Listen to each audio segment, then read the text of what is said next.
Good morning, good afternoon, and good evening, and welcome to Umlink Energy Speaks Back, powered by Hark. My name is Paul Webb. I'm the founder of B2B Energy, and I'm your host.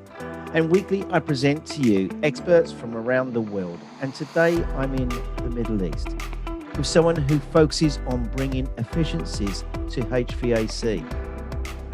Our purpose, as always, is to provide a good understanding of energy management knowledge from around the world, which is available today for us to deliver savings that impact on our planet.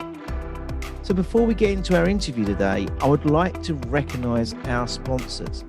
They are Umlink, who are taking the confusion out of energy management, Clean Energy Revolution for their knowledge and networking in the renewable world, B2B Energy for the 11-week energy program, Hark Systems, renowned for their energy software, Alexis Energy for their power management initiatives, Led by Vision for their LED and their controls, Signwatts for their electronics and EV transition, Carbon Black Global for their waste to energy initiatives.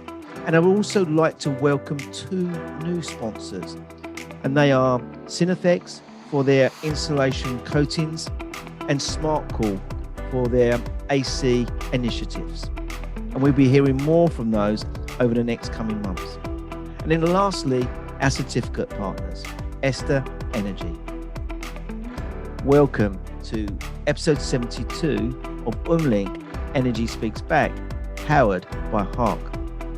My special guest today is an experienced mechanical engineer who specialises in business critical HVAC applications, including retrofitting of new energy efficiency components into existing equipment and existing buildings. So without any further ado, I give you John Davies. Good evening, John, and how are you today? Good evening, Paul. I'm great, thanks. How are you doing? And I'm very well. I'm presuming it's good evening because I'm in the evening. You're just ahead of time for me, aren't you? Yes, as well. I think it's 4 hours. It's 9:45 here in the evening. Right.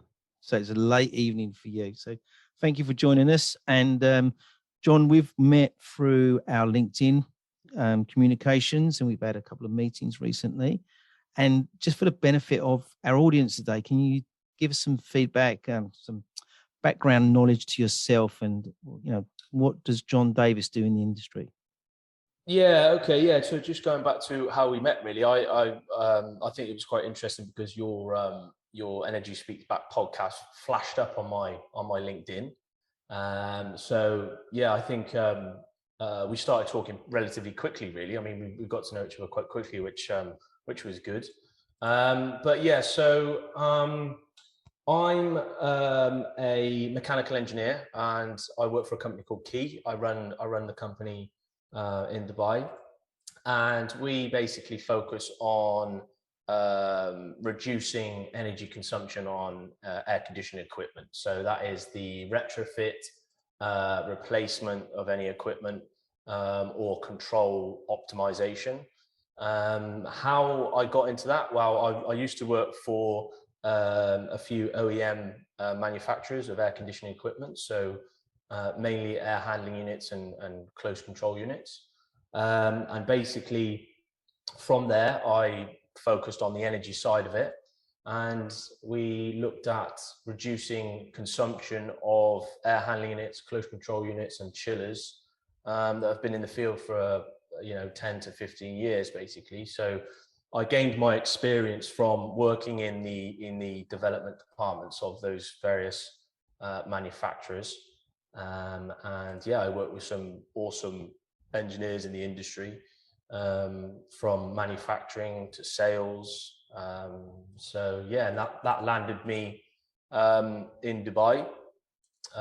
My boss wanted me to come out to Dubai just to support them with a new energy efficient product they had for server room cooling. And I've been in Dubai for about 7 years. So here I am, basically. A long time to be just called over to give some support on energy management, isn't it? 7 years, not looked back. Yeah, exactly. Yeah. Well, I mean, I came on holiday in Dubai probably about 10 or 12 years ago. And I had this, I enjoyed it, really loved it. And I knew my existing company had like an office out here, and they were just starting, just starting to gain some traction. And I just sort of had it in my head that I would quite like to work out there. So it was quite strange how it happened. And they just, the office that was running and just starting up, they invited me out to see if I wanted to help them with the new product. So I technically supported the new installations. Basically, it wasn't really energy management at that side. I think I've discussed this with you before. It was it was energy even 7-8 years ago when I came out wasn't a big thing in Dubai really. There might have been small pockets, but I wasn't here to decrease energy or look at energy management. It was only in fact, I was actually tasked to have a look at it when I first come over here. And, when we talk about energy, I mean, people are not only really interested, but they need to have some sort of financial incentive. So back in when I first got here, a lot of the technology was quite expensive, and also the energy price was quite low. So when you factored that in, it wasn't really viable. It was only 2-3 years ago where it's really kicked off here, and that's when I started looking into the energy management side. So yeah. When we, as far as I'm concerned, and I'm doing work in an organisation, and they've got AC units, for instance, probably not to the extent that they would have in the likes of Dubai, because obviously in that climate, the demand on cooling is very high. So in the UK, when I'm looking at the AC systems, I'm very limited to what I can do with those systems as a user and as an energy consultant, really. So, what I look at is obviously the set points and when that system comes on and off. Mm. It's always been my sort of thought that you have a control panel where you can make them adjustments. You have this, it's either a split unit or the wall mounted system. The user doesn't get involved with the compressor outside, but you've got those three elements, Yeah. and bringing those three elements together intelligently is the challenge that I've always felt is the case. Now, there's integrity that brings the three units together. Is that where the energy management work starts to happen? Yeah, exactly. Yeah. So just going back to what you said about the UK, I mean, my experience for energy wasn't really, I didn't really do it in the UK. But when you talk about Dubai and the differences between UK and Dubai, obviously one of the things is there's no heating here, so everything is like permanently cooling. So so you look, and you're talking about high ambience as well. So obviously with chillers working at very high ambience, you're talking sometimes 50 degrees. The COPs are very challenging anyway, but that gives you a huge opportunity, to be honest, because when we talk about the technicalities of how to decrease energy on chillers, you want to be decreasing the difference between the discharge pressure and the ambient temperature. So because the ambient's at like 50, the difference is huge. So you can, if you do as much as you can to bring that down, that's where you get the savings. But to answer your question about the controls, I mean that it's a definite, controls play a huge part in everything we do. We look at the components that manufacturers and suppliers are making here, or in Europe, well, all over the world. But for example, we heavily look at EC fans. Okay, so EC fans, much more efficient motors, controllable via 0 to 10 volt signal, so 0 to 100%, which gives you a wide range to work with. So, from part loads all the way up to design load. However, if you don't have the right controls, it's absolutely useless. So that's why the controls is probably it's 50% of the retrofit that we do really. We've seen a lot of people that just will put an EC fan replacement. So they'll take an old inefficient drive out, motor and impeller, and put an EC fan in. But then what do? They just turn it on. No, you've got to be able to look at the control optimization. So it's absolutely huge, and it shouldn't be underestimated, to be honest. And have we got a shortfall regarding how we train the user of that system? Yeah, it's and then obviously when you talk about decreasing energy as much as you can, I mean some energy retrofits are simple, but some, if you're looking at the most innovative technology, it can get complicated, to be honest. So obviously training them is a big part of it.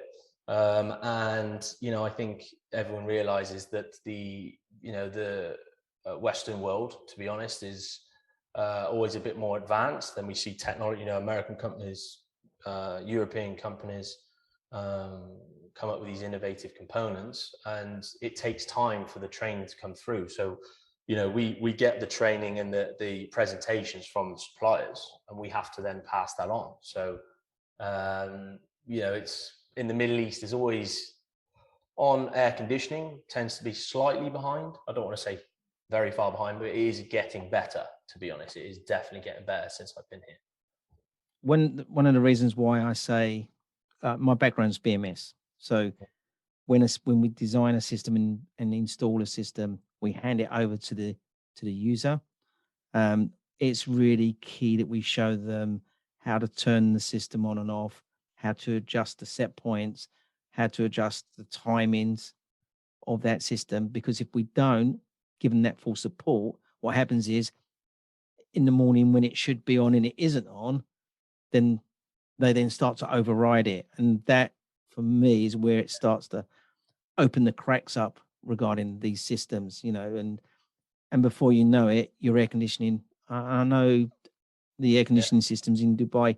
I've done some work in Qatar where we had air conditioning systems running 24/7 because it had to get that fabric temperature down because it's just so hot.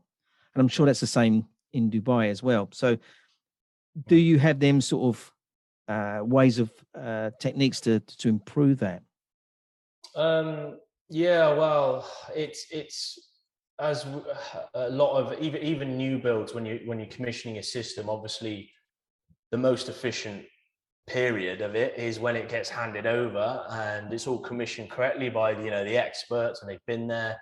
And it's extremely common by the time that a few years has passed, if they haven't been looked at, or we'll talk about maintenance, I suppose, if they haven't been looked at to just check that they're optimally being controlled, then that's going to widely go out of its band again. So it's very common here, to be honest. And how do we get over that? Well, remote monitoring is obviously becoming far easier to implement. So remote monitoring actually, okay, clearly it can help with avoiding big problems that can happen, but it also can be used for energy management as well. So what we do there is that we do we have a controller that's accessible remotely, basically. So we can log into it and just check to see if the settings are still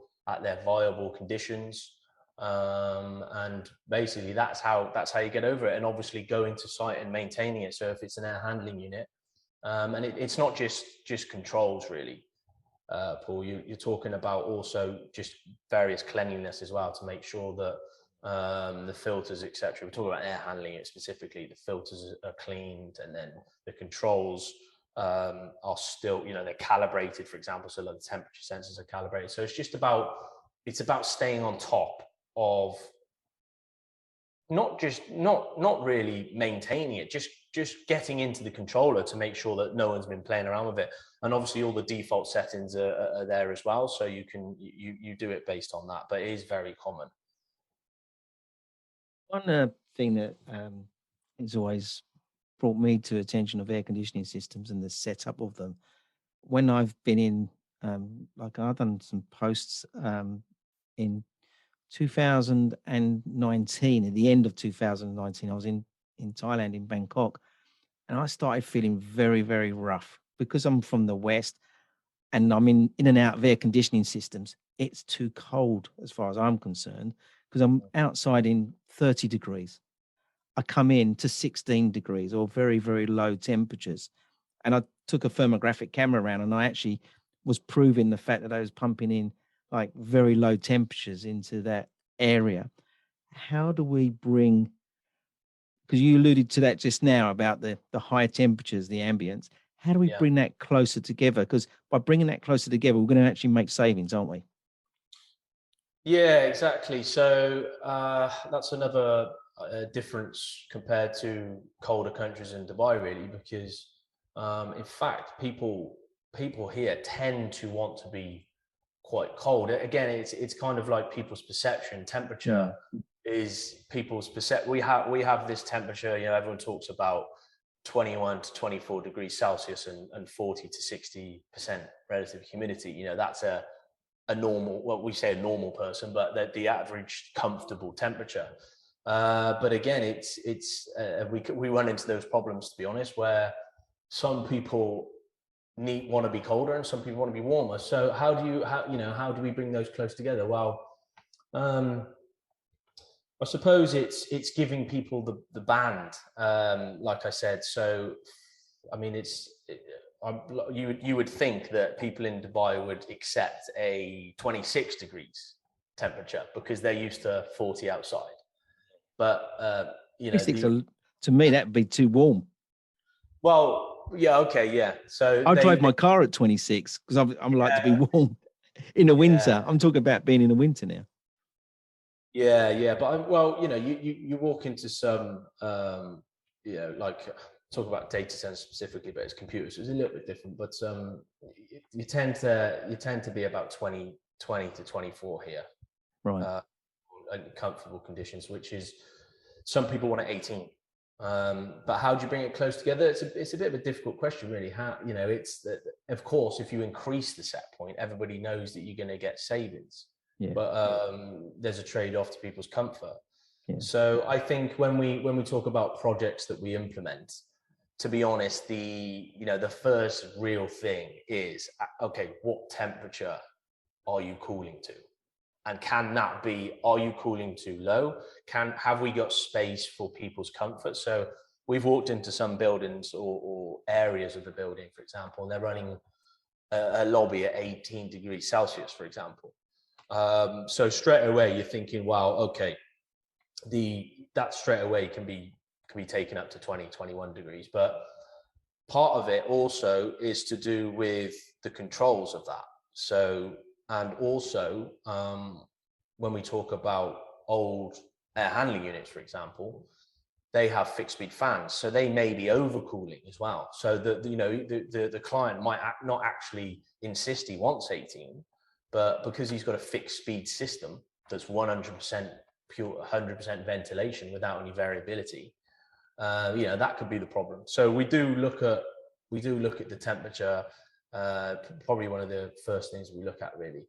But it's like with a fixed speed system, you're going to get decreases and increases. You're going to get swings in temperature. And one of our retrofits, when I just mentioned DC fans, which is one of our main solutions, is that you can, in reality, if you want 22, those EC fans, including the control valve on the system, will give you 22 degrees. So, that's where you save on the temperature swings from an on-off system, obviously. So we can flatten that line a bit better and get more control. So to answer your question about bringing those closer together, well, an inverter system, a 0 to 10 volt fan system will give you more of a flat line, so you haven't got more of a chance to bring that back up to where you need, really. So it plays a big part in the air conditioning retrofit. Some technology advanced much through the years regarding AC units? Interesting question. Yeah. So when I did my apprenticeship in the UK, and I stayed at the same company for 12 years. It was a company called Denco. It's now FlaktGroup. But when I first joined, it's very interesting. So when I first joined there at the age of 18, I was exposed to EC fans, EC plug fans. The company were just introducing this new fan to their air conditioning equipment. So we're talking what, maybe 18 years ago. So has it advanced? Now, interesting question, because it was relatively new there. It was expensive 18 years ago, but it was just being rolled out in the company I was at. But when I came here in Dubai, EC fans were like, everybody was like, what's an EC fan? All the consultants here were designing new builds based on the old fixed speed belt drive fans, for example. So, a lot of people, when we spoke to them about EC fans, and I said, look, you can gain 0 to 100% variability here in very fine steps. It was difficult for them to comprehend what an EC fan motor is. So you have to, part of it is educating them on the new technology. Now, from what I've just said, you would think, well, it's not, it hasn't advanced. When I talk about EC fans specifically, it hasn't advanced in terms of it being available, but it's advanced in the terms of people here, or engineers, consultants, kind of accepting the technology. But AC as a whole, I would say it's definitely advanced. Of course, you've got a lot more inverter compressor systems now. You've got a lot more inverter fan systems. In Europe, I believe it, because of the ERP directive, which is a directive linked to the efficiency of motors, it's almost imperative that you put an EC fan motor in an air handling unit now. And that is changing. The mentality is starting to change in Dubai, especially as what part of our role is to educate them on the technology available, and that's what we focus on. To be honest, a lot of our conversations are teaching people about what the suppliers' innovations are and what they're coming out with. But it definitely has, even since I've been here, especially on the control side and BMS side. But it's just talking still on EC motors. It's EC motors and fans. The EC motor's actually been around. Don't quote me on this, but I think it's the 70s. To be honest, I think it might be even before that. But what is changing now is the material that they make the impellers out of, and the way the impellers are molded, for example. So they look at the aerodynamics now to get the most airflow out of the fan impeller itself. So I always like to think of it like a bit of a Formula One car, where they're looking at the aerodynamics a lot more. So they're fine changes to the impeller and the material and the way the air glides over the impeller will gain you that little bit extra airflow. So it's advanced in that sense. So if you looked at an impeller 20 years ago and you look at an impeller now from the large fan manufacturers, they've got wavy patterns on them. They've got very strange sort of grooves and things in various places, and they actually take that from if you look into it, they take it from nature. So a few of the impellers made by Zia Beg, they take that from the owl's wing and how they glide through the air. And they also take it from whale's fins. So if you looked at the grooves, so they look at nature as well. It's incredible, really. So definitely that wasn't a nature question, by the way, John. I know. Yeah. I'm going into a different podcast. Someone's going to turn this on and say, "Wow, what are they talking about? These guys talking about whales and owls. What have I?" So with this advance of the technologies and that evolving, have we seen efficiencies improve with AC units and the likes of air conditioning? Yeah, definitely, mainly because of inverter systems. Obviously, a lot of air conditioning savings is going to come from the variability. So in that sense, it's advanced a great deal. You're looking at, but again, it's a lot of these technologies. A lot of them are not like brand new, but they're just more economical. So the again, what I mentioned it earlier is that a lot of the time when someone wants to do an energy efficient change, he wants to see not just a financial gain. I don't want to say just a financial gain, because obviously you're saving the planet, you're doing your bit, but someone needs to see that return on investment and what they're going to get from it. So in terms of the technology being available, it has been there, but the ways that it's coming to market now, cheaper to manufacture, means that it's becoming more widely usable, especially in the Middle East, where the energy cost is relatively low, to be honest, compared to the rest of the world. So yeah. And the technologies that you're developing and involving in Dubai, can they be migrated across the world? Yes, it can. In fact, some of the solutions we're doing. So part of our what we offer, we offer the full solution. So we take various components of the air conditioning equipment in question.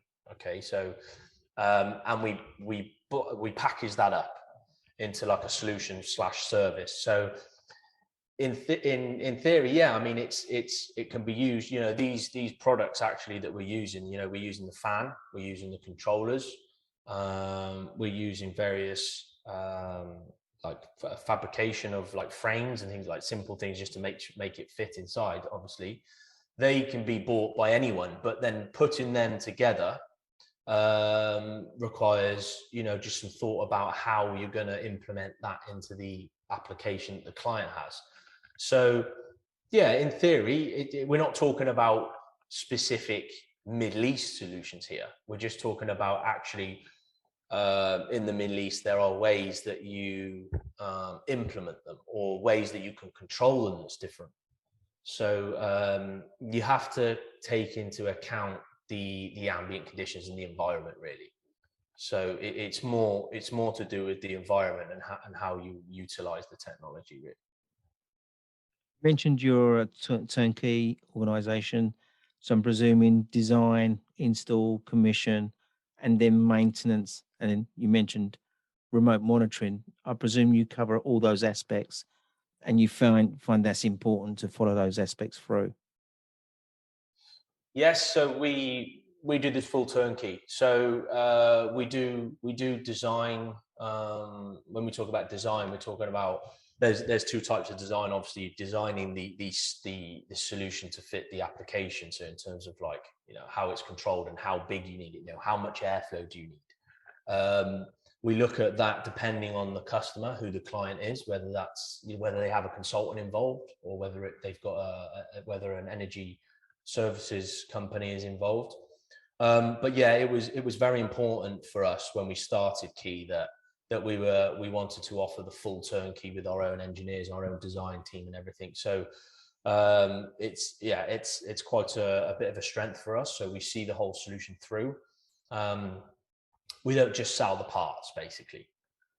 We put all the, like I mentioned earlier, we put all the components together in our workshop, and we then take them to site, install them, commission them, keep up the maintenance, and yeah, the remote monitoring is just an optional extra that we offer as well. So, but one thing on when you talk about the turnkey side of it is part of, as you know, for retrofit, and especially on maybe clients that have like a hotel that's running 24/7, for example, the downtime needs to be minimal. They need minimal downtime. So what we tend to do with our solutions, when we put an EC fan for an air handling unit together, for example, we've designed it in a way that not 80% of the work is already done in the workshop. So when we package up the fan, the sheet metal framing,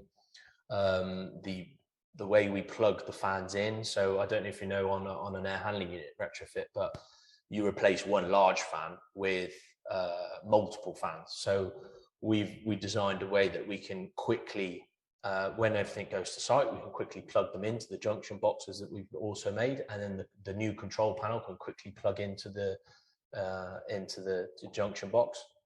And the control panel is done completely in-house by us. So we design and assemble the control panel, and it's all kitted up in one. So yeah, in terms of the installation time, we try and keep that down. So what we're actually saying, even though we always want to offer the turnkey solution, and installation of, I keep talking about the air handling unit solution, but the installation of that is, for this region, is still relatively new.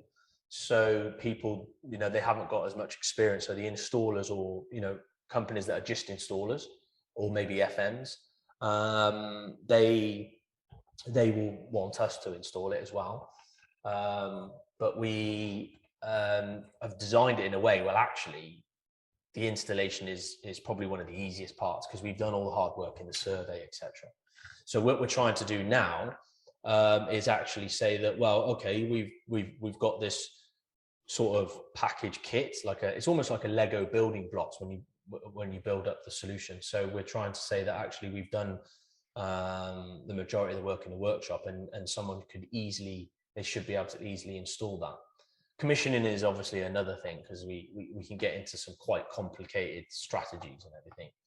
But yeah, it's a very important part of what we do. And what we also, I like to say, is that we don't just sell it and leave it, to be honest. We like to make sure that the system is most efficient at all times. We always check in with especially our energy services clients, because they're getting paid, they're getting paid on the energy savings they're gaining. So we always take an interest to see how much energy they're saving. Are we on track, for example? So that's part of everything we do as well. Do you have a typical figure of what you save in regarding AC and like air handling units, etc.? Yeah. So again, well, start from the air handling unit system. Not putting you on the spot or anything. It's well, no, don't worry about it. I mean, it's we've done so many surveys and so we looked at so many sites now. They kind of, it's we know the average sort of figure. So depending on the city you're in, though, as well, because I mentioned we're in Dubai, but in the UAE there's different tariffs depending on which emirate you're in. So if we talk about Dubai, because that's where a majority of our projects are, for an so a fresh air handling unit, you're looking at 2 to 3.5 year payback. So you're looking at 50% saving there. And you might think that's, quite, well, very high, but that is the common saving that we have on fresh air handling units for various different reasons. There's multiple reasons, but going from a fixed speed system to a variable speed system with optimizing the controls as well, 50% is pretty easy, to be honest. But then you talk about the return on investment. So, we always try and target the 3 year. Three years in Dubai is like the magic number. So air handling units, that's why FAHUs is our main solution, really, because the ROIs are so good. So we tend to get asked about those from the majority of customers. But chillers, when we talk about chillers, now the chillers we look at, they're often huge. The buildings in Dubai here are there's skyscrapers. They're huge buildings, and the cooling's oversized as well. So when so the chillers are massive. They're like they could be like 1,000 ton. That's not even big in Dubai, really. So when you say, look, we can, just by changing the fans that they have on an air-cooled chiller to EEC variable fans, you're looking at 10 to 15% saving on a big chiller. So that might not sound that great, really, because you want to be looking at 30, 40, 50. But some of the consumption of the chillers is absolutely massive. So if you can save the customer 10 to 15%, you're looking at a 2-year payback on that solution. So it does depend on the equipment you're looking at, obviously. But then when we talk about Abu Dhabi, although the energy price is almost half of Dubai. So it's a bit of an uphill battle compared to Dubai. But obviously the savings are exactly the same. So the ambient is exactly the same. So we're still looking at, on a chiller, for example, we're still looking at 10 to 15% by swapping the old AC fans out with new EC fans. But the ROI is higher. So, the ROI in Abu Dhabi tends to be more accepted towards the 4-year range. Yeah, that's the two main solutions on chillers and air handling units. We also do a package air handling unit, which is a combination of a chiller and a air handling unit. Really, in theory, it is. So you look at both the indoor fan and the outdoor fan, and you're looking at 30 to 40% saving on packaged air handling units. But John, it's really interesting listening to what you're going on about all these different percentages of savings and what you're doing regarding, it's very refreshing to hear you say that you design, install, and then you don't walk away, because I think that's key regarding the experts not walking away and let someone else coming in to maintain these systems.